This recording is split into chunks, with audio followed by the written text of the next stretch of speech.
ছোট কাকের গল্প। একদিন এক বনে থাকত একটি ছোট কাক। তার ডানা তখনও পুরোপুরি শক্ত হয়নি, তাই সে বেশি উঁচুতে উঠতে পারত না। মা কাক প্রতিদিন তাকে খাবার এনে দিত এবং উড়তে শেখাত।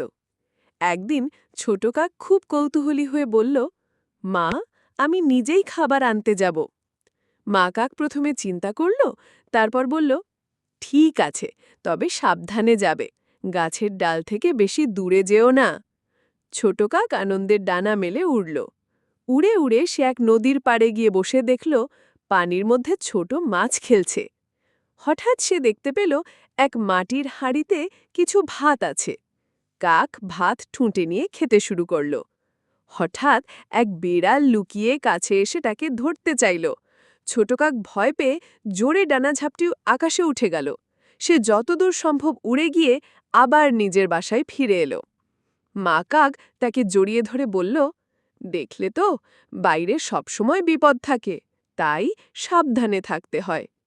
সেই দিন থেকে ছোট কাক বুঝল, কৌতূহলী হওয়া ভালো, তবে সাবধানতা না মানলে বিপদ ডেকে আনে।